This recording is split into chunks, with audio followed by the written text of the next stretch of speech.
Yo, it's sad. It's sad. Like Puffy mom got her face done too. Like she don't even look like Puffy no more. That's bad. Like I think at the end of the day, we just want some honesty behind all of this. You gotta when the truth and the lie gets mixed up, you just gotta find the honesty. You know what I'm saying? Okay, this is Puffy's side. Is he telling the truth or is he telling a lie? Or what part is the truth and what part is the lie? This is the accuser's side. What part of what they're accusing is true and what part of what they're accusing is a lie? You know what I'm saying? And then that's for the court to decide. That's for the court to decide. Quote, sometimes the truth and a lie become so closely intertwined that it becomes terrifying to admit one part of the story, especially when that truth is outside of the norm or is too complicated to be believed. Yo, I gotta break down that statement. Sometimes the truth and a lie become so closely intertwined that it becomes terrifying to admit one part of the story. So how I interpret that is you have to decide to whether to accept the truth or the lie. Whereas the truth becomes the lie and the lie become the truth. It's like it's just so much gray area in between.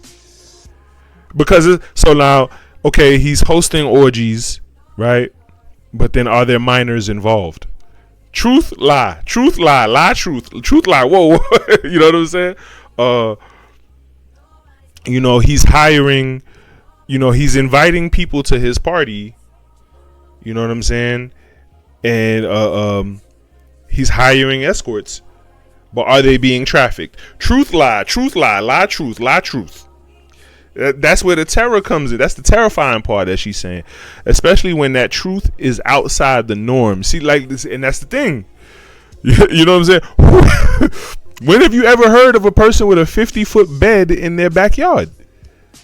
A 50-foot bed, like, yo, they don't even make curtains that big, window curtains that big.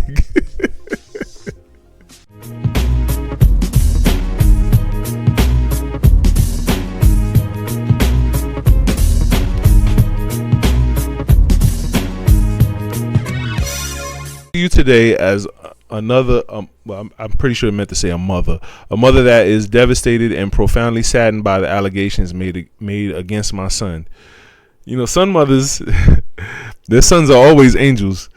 It is heartbreaking to see my son judged not for the truth but for a narrative created out of lies.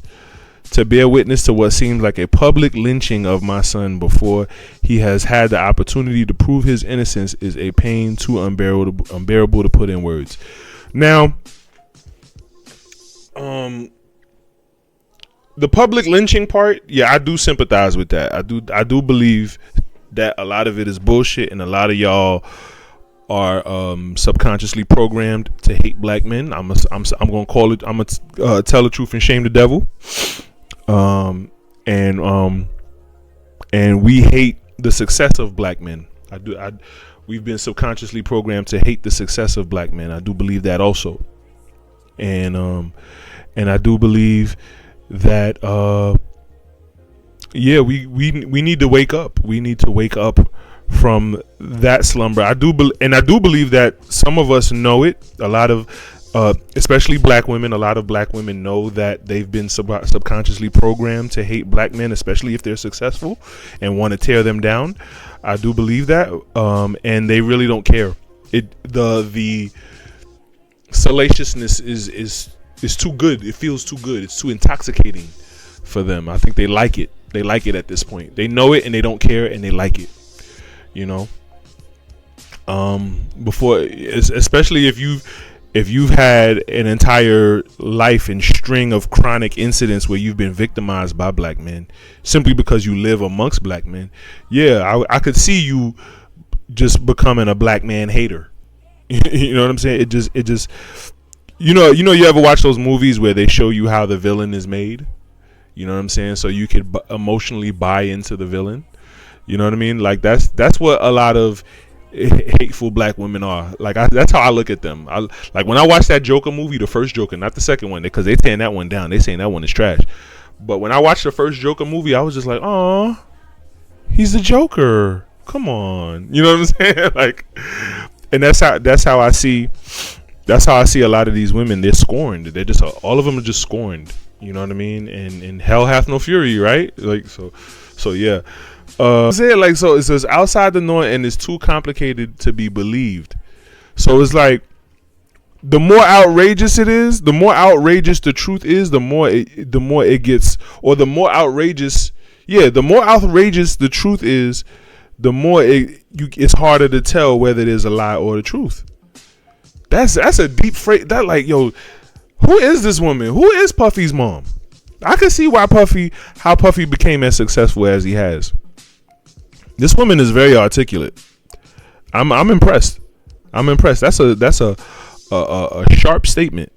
Sometimes the truth and the lie become so closely intertwined that it becomes terrifying to admit one part of the story, especially when that truth is outside the norm or is too complicated to be believed. And the baby oil, you see what I'm saying? 1,000 bottles, really? I don't think it was 1,000. I honestly don't think it was 1,000. I do believe it was a lot of bottles.